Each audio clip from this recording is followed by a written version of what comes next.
डांगेसीगुड़ा मुंडीगढ़ एक पेड़ माँ के नाम कार्यक्रम हो अनुष्ठित। भारतर यशस्वी प्रधानमंत्री जन्मदिन में सारा भारत वर्ष में प्रधानमंत्री आह्वान क्रमे एक निहारा कार्यक्रम देखा मिली। एक पेड़ माँ के नाम कार्यक्रम करी चारा रोपण करुथिबा बेले कंधमाल जिला तुमुडीबंध ब्लॉक मध्य एही कार्यक्रम बाद पड़ी नथिबा देखिबा मिली। तुमुडीबंध ब्लॉक करुकुडुपा ग्राम पंचायतर डांगेसीगुड़ा एवं मुंडीगढ़ पंचायतर बासुगांडार लंडा पहाड़ रे एही कार्यक्रम द्वारा उपकारी चारा रोपण करिथिबा देखिबा मिली। डांगेसीगुड़ार एही कार्यक्रम रे तुमुडीबंध ब्लॉक सांसद प्रतिनिधि श्री पूर्णचंद्र पाढ़ी, तुमुडीबंध बीजेपी मंडल सभापति श्री सर्मेश्वर माझे, तुमुडीबंध बनपाल कालेंदी चरण बेहेरा मुख्य अतिथि होइथिबा बेले स्थानीय सरपंच समिति सभ्य, बीएसएफ जवान और एसएसजी महिला, अंगनवाड़ी कर्मी और छात्र छात्री, सरकारी बेसरकारी कर्मचारी, समाजसेवी उपस्थित रही चारा रोपण करथिले।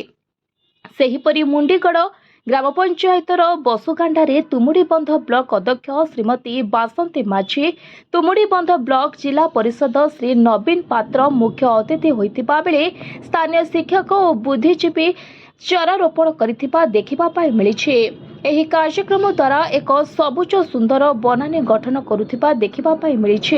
एही उभय कार्यक्रम रे समस्त बनपाल, बनरक्षी और वन विभागर समस्त कर्मचारी उपस्थिति रहिथिबा मध्य देखिबा मिली। आज भारतर यशस्वी प्रधानमंत्री श्री नरेंद्र मोदी जी 75तम जन्म दिवस उपलक्षे ओडिशा सरकार जंगल और परिवेश विभाग द्वारा आयोजित एक दिवसीय सामूहिक वृक्षारोपण कार्यक्रम रे आज करकुडुपा ग्राम पंचायतर डांगेसीगुड़ा ग्राम रे आयोजित होइतिबा एही कार्यक्रम रे मु अंशग्रहण करथिली।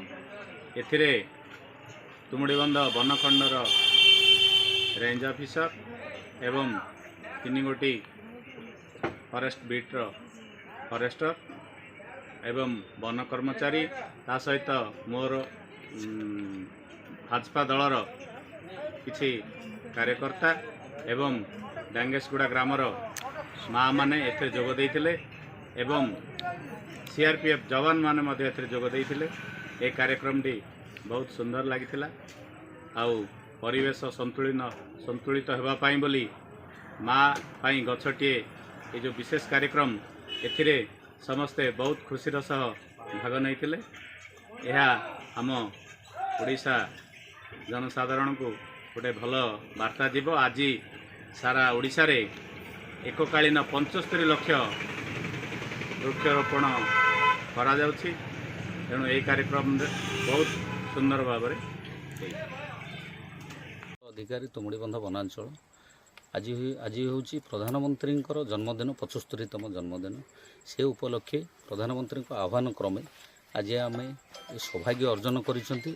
एक पेड़ माँ के नाम बा गोटे गछ माँ को नाम रे नामित करने सकाशे आज आम प्रधानमंत्री जन्मदिन सकाशे आम आज ये वृक्ष गोटे दिन वृक्षरोपण कार्य करिबारे आम समस्ते एठार उपस्थित अच्छा। भारत वर्ष रे होउची किंतु आम ओडिशार श्री मोहन चरण माझे आमर मुख्यमंत्री सार आह्वान क्रमे आज समस्त ओडिशा रे 75 लाख चारा रोपण करने स्थिरीकृत होइछि।